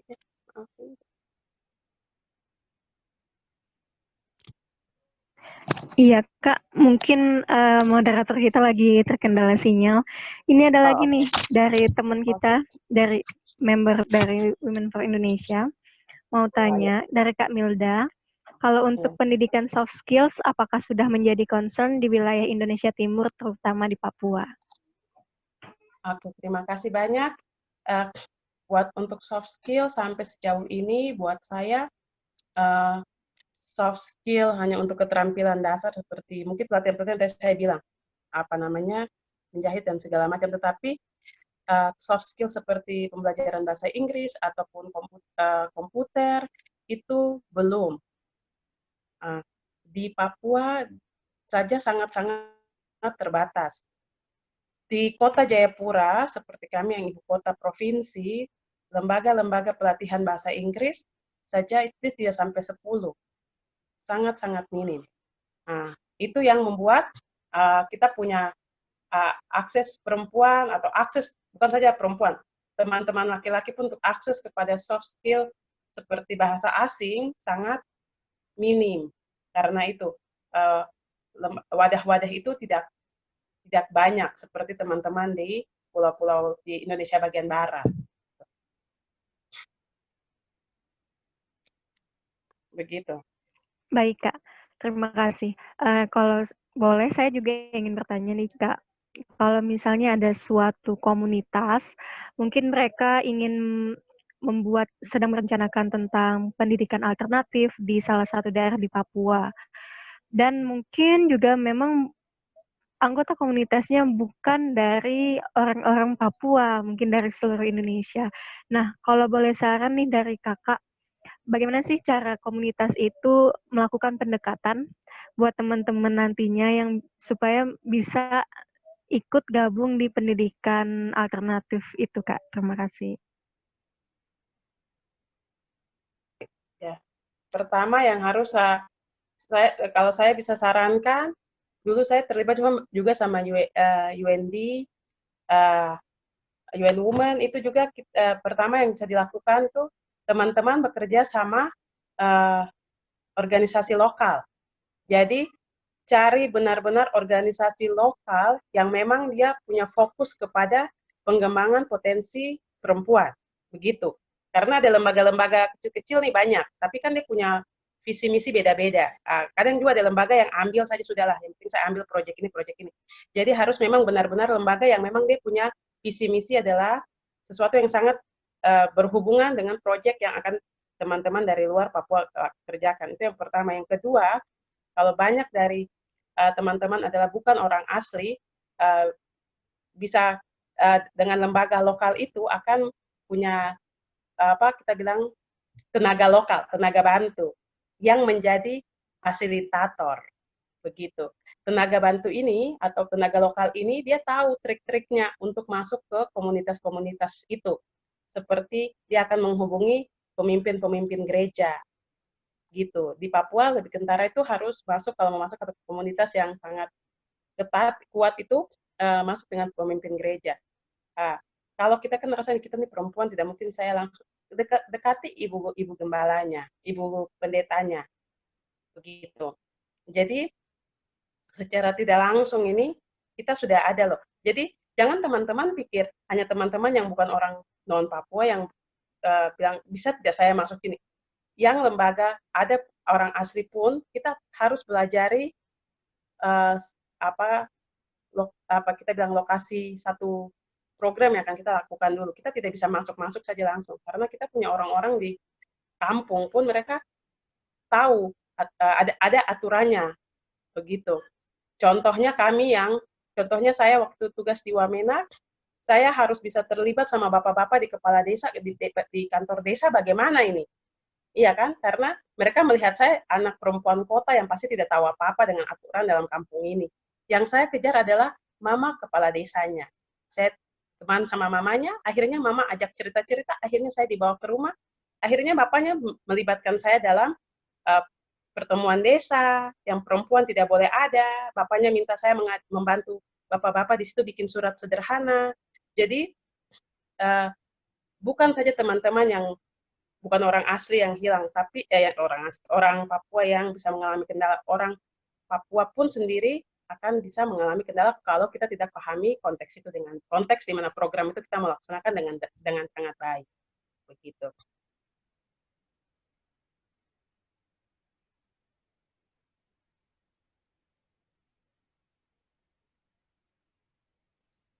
Baik, Kak. Terima kasih. Okay.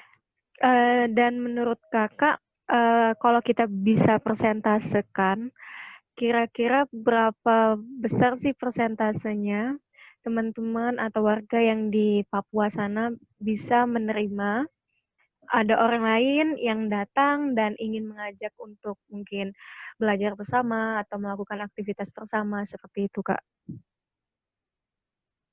Sejauh ini, karena kalau saya pribadi, kita sudah untuk menerima orang baru itu orang di Papua sudah sampai 70% lebih, begitu, 80% lah kalau mau dibilang.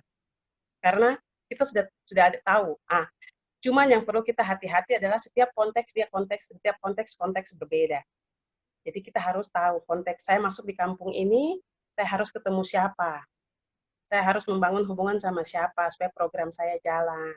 Saya masuk di kampung yang satunya juga akan sangat berbeda. Saya harus berhubungan sama siapa. Begitu. Tapi untuk menerima orang lain, orang Papua sudah sampai di pelosok kita sudah terbiasa. Begitu.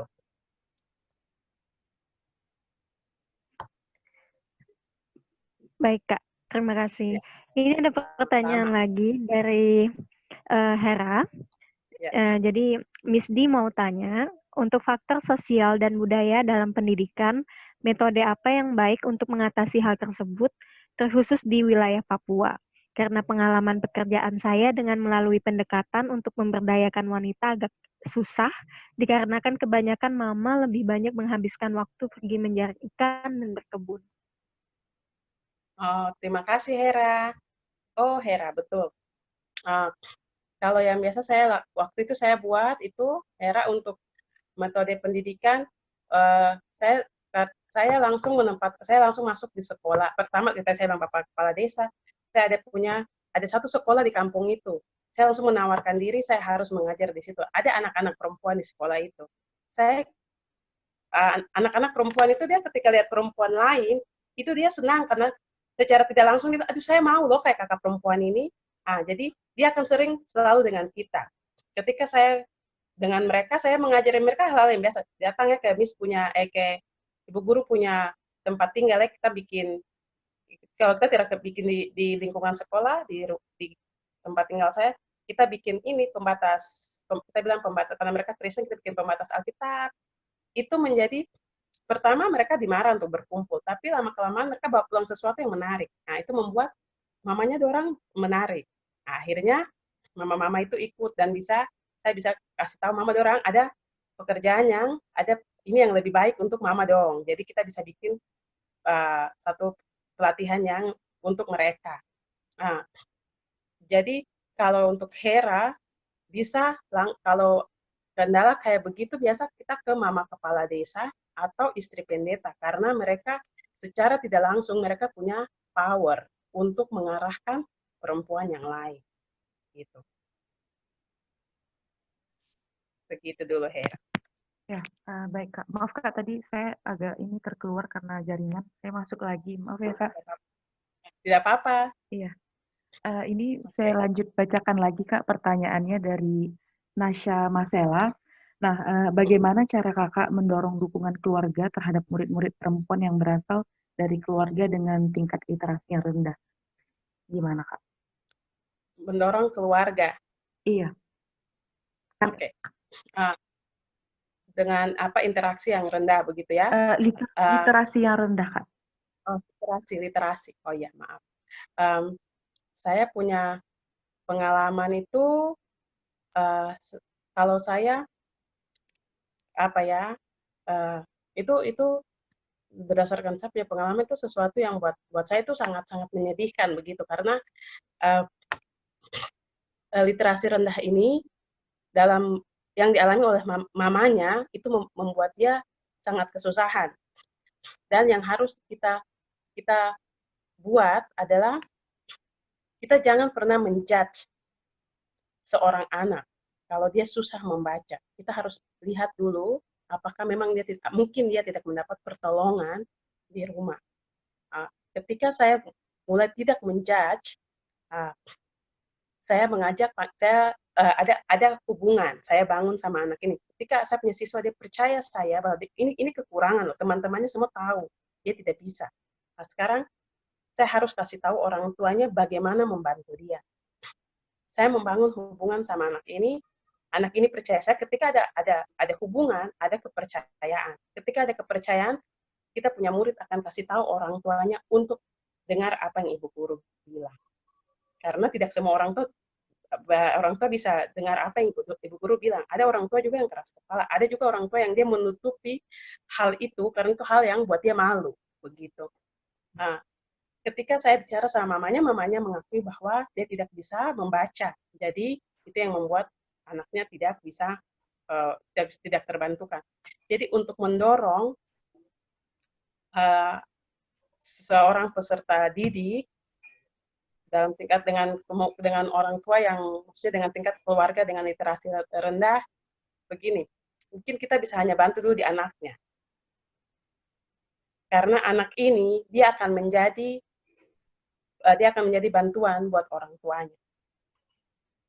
Saya melihat itu di waktu saya menjadi seorang guru kelas 4, saya sudah pernah bagi ke seorang anak murid saya dengan kendala literasi yang luar biasa, tetapi ketika saya membantu dia membantu orang tuanya. Ketika kita kita bilang pameran begitu, saya melihat bahwa dia mengajar bapak mamanya membaca. Jadi jangan langsung kita main masuk mau bantu ini, mau bantu. Kita bantu dulu apa yang kecil buat kita, tapi kita tidak tahu bahwa dia punya dampak itu akan besar. Karena masalah literasi, untuk mengajar literasi kepada anak-anak akan sangat berbeda dengan mengajar literasi buat orang dewasa. Begitu. Ya, baik Kak. Seperti yang kita tahu juga ya, memang bukan kepada keluarga yang sebenarnya permasalahan rendah literasi kan memang permasalahan Indonesia, memang permasalahan pemerintah bahwa Indonesia ini masih negara dengan tingkat literasi yang sangat rendah begitu Kak. Ya.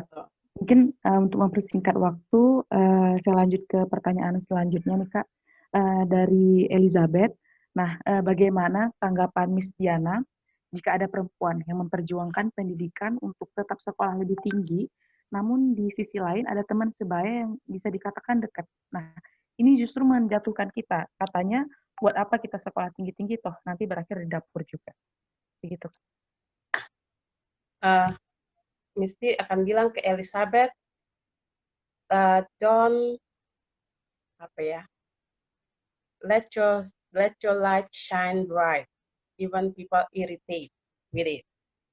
Kadang betul banyak orang akan merasa kok ngapain pergi sekolah tinggi-tinggi, kok akan kembali ke dapur kok. Saya akan kembali ke dapur kok. kalian tidak tahu bahwa di dapur itu sangat menyenangkan. Harus kasih tahu dia begitu. Kok bisa masak, kok makan.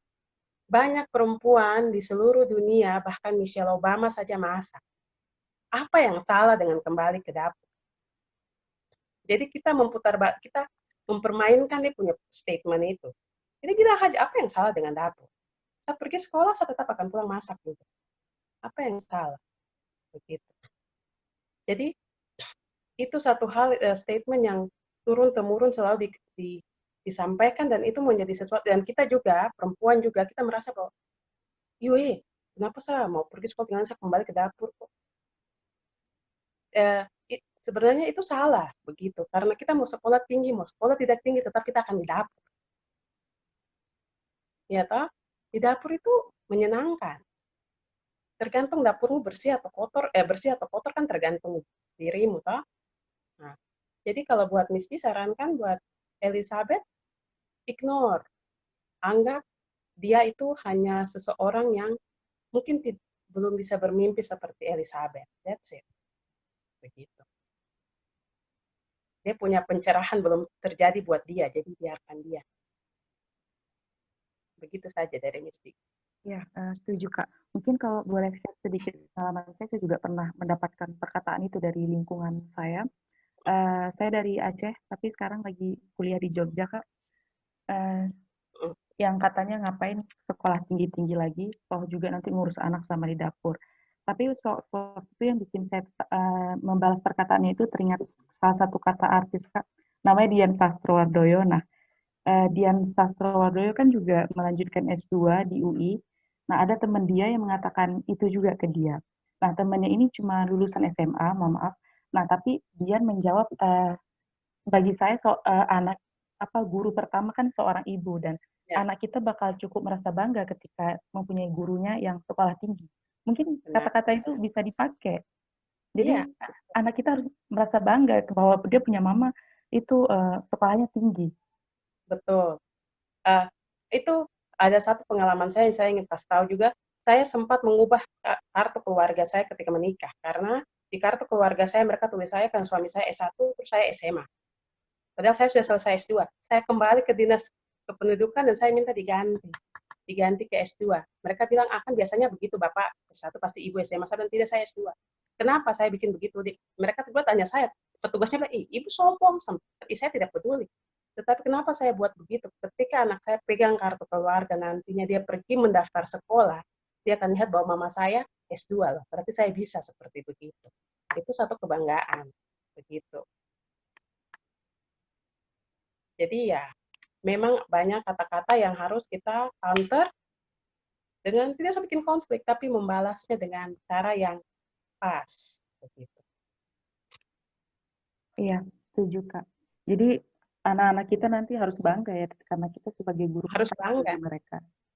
Nah, mungkin ada yang ingin bertanya lagi atau langsung bertanya tanpa dengan pakai mic mungkin?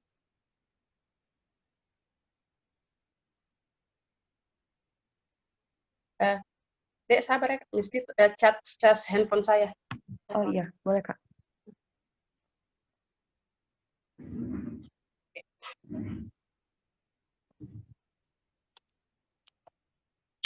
Masih ada lagi kira-kira?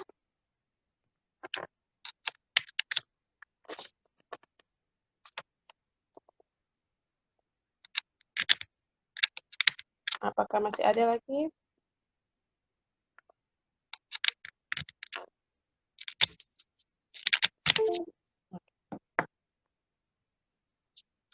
Oke, mungkin udah nggak ada lagi ya Kak? Ya, oke, baik.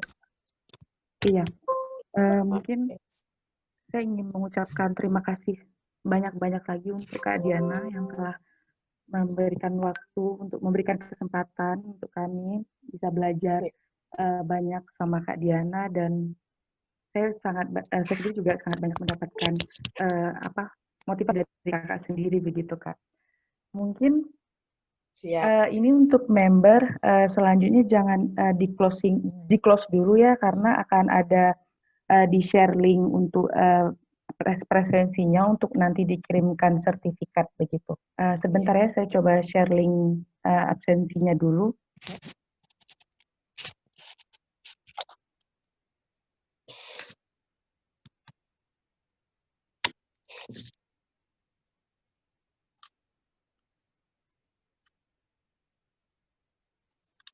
Menambahkan teman-teman, jadi di absensi link itu nanti ada screenshot bukti kehadiran. Jadi kami memberikan waktu 2 atau 3 menit untuk teman-teman semua nyalain videonya lagi untuk screenshot untuk nanti di-upload di link absensi. Terima kasih.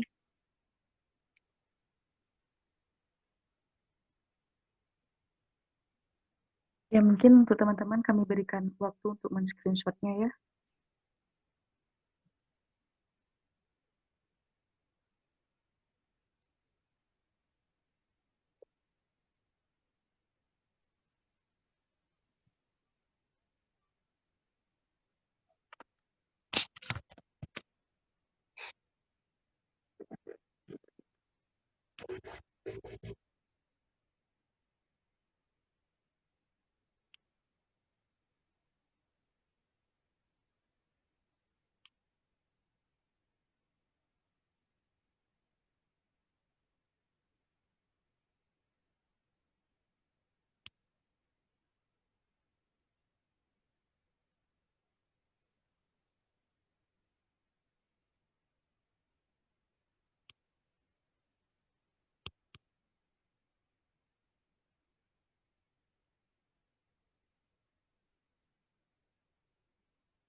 Ya, oke teman-teman, mungkin udah selesai ya di screenshot fotonya, biar nanti bisa dimasukkan ke link presensinya. Mungkin untuk closing statement dari Kak Diana, kami persilakan Kak. Closing remarks dari saya untuk semua adik-adik atau teman-teman perempuan di mana saja dalam proses perjuangan pendidikanmu, keep up your good works, jangan padamkan mimpi karena kita punya tanggung jawab. Mimpi itu bukan untuk kita sendiri, tapi mimpi itu buat dari Tuhan dan untuk anak cucu kita. Jadi terus berjuang dengan cara yang aman, yang baik, yang tidak menimbulkan konflik dalam komunitas masyarakat kita masing-masing. Itu saja. Terima kasih.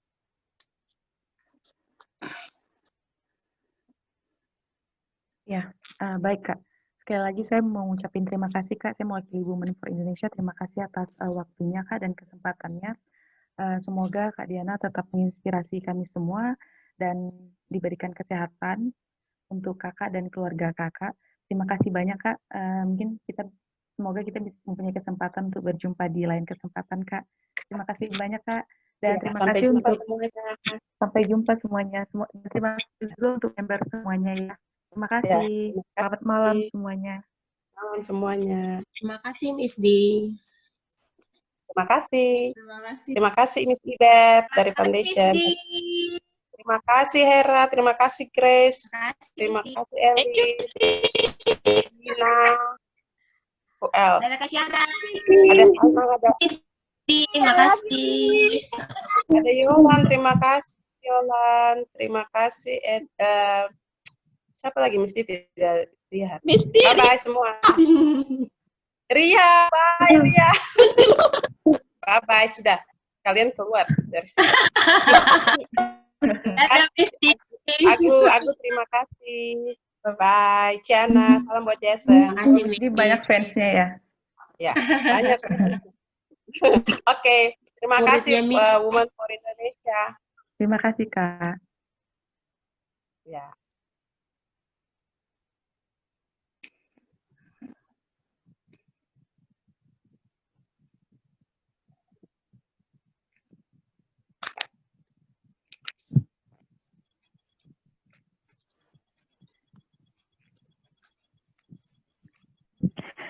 Teman-teman silahkan isi dulu ya linknya karena kalau Zoom-nya ini udah close nanti bisa nggak ke save linknya. Jadi kalau emang nggak bisa sekarang bisa di copy dulu. Tapi lebih baik link absensinya diisi sekarang. Terima kasih.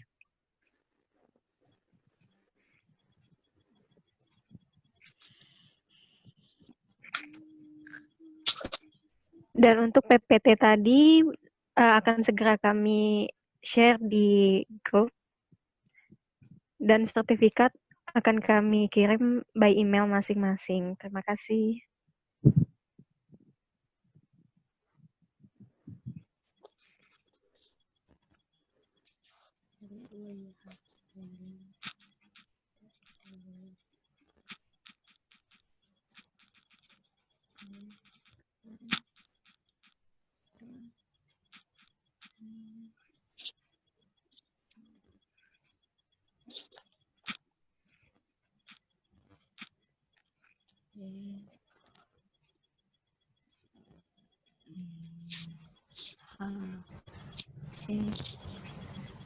X.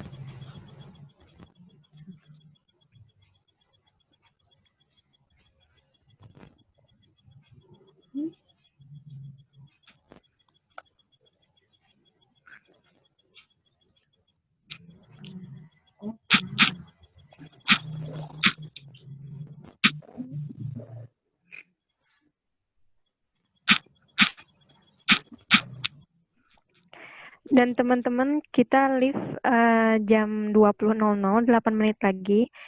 Jadi bagi yang belum mengisi absensi, linknya bisa diklik dulu atau di copy dulu ya. Terima kasih.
Halo Polip, Halo, selamat malam. selamat malam.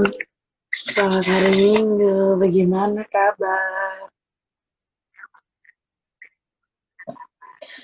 Iya, baik-baik lah, seperti biasa.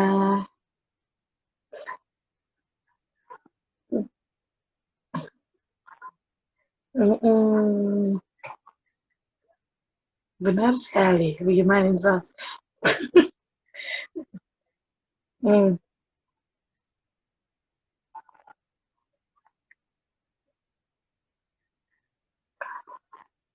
mm-mm. Ouch.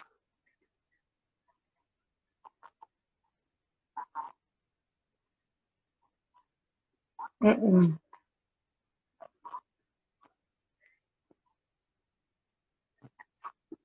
Mm-mm.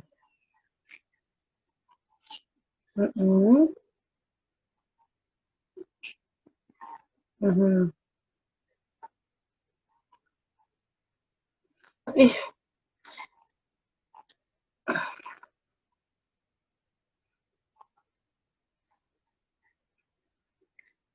yang ketiga siapa? Ketiga ini dia.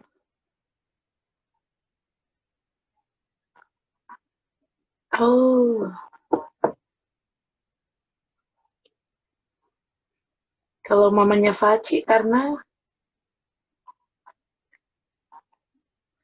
aduh, dia mama nih, nama siapa lagi? Aduh, saya lupa. Ayo, aduh, tante. Aduh, siapa mandosir nih? Wah, mama cantik lah. Nih, Insos nama naik. Oh. Jadi, apa yang bisa aku bantu?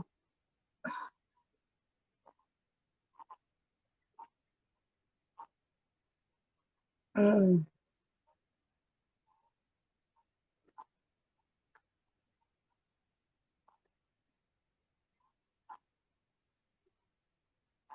jam 3. Hmm. Orang, maksudnya kalau untuk narasumber, Miss Tisha minta bantuan. Atau seperempuan langsung kirim email aja. Kamu siapkan ini dulu kah? Ah, sayang, apa yang kirim buat kamu? Gak tahu.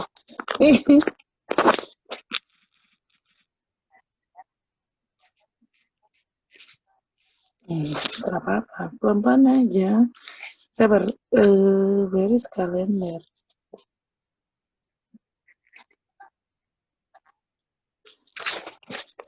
Iyo, besok banget nih kan. 12 September sejauh ini saatnya tidak ada event di tanggal 12 September. Jadi kalau misalnya sebelum Miss Tisha memikirkan sesuatu, gak apa-apa, nanti kalau kamu sudah ini, saya bantu bilang kalau kamu sudah bulat, nanti saya tidak bisa buang suara saja, nanti dan kirim detailnya. She will be happy to help. Nanti yang formalitasnya tinggal dong kirim saja untuk konfirmasi.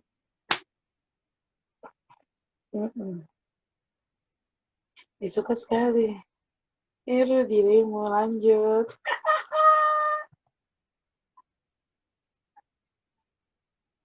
Iya, gak apa-apa, lanjut sudah. Saya senang sekali, Duku ini sibuk sekali. Kapan kita heart to heart? Kita heart to heart tuh kalau ketemu boleh toh. Kalau dari telepon nih macam kurang. Iya, aduh ya. Saya juga sebenarnya tidak kayak enjoy sih, kayak macam tidak mau lihat ekspresi, biar lagi video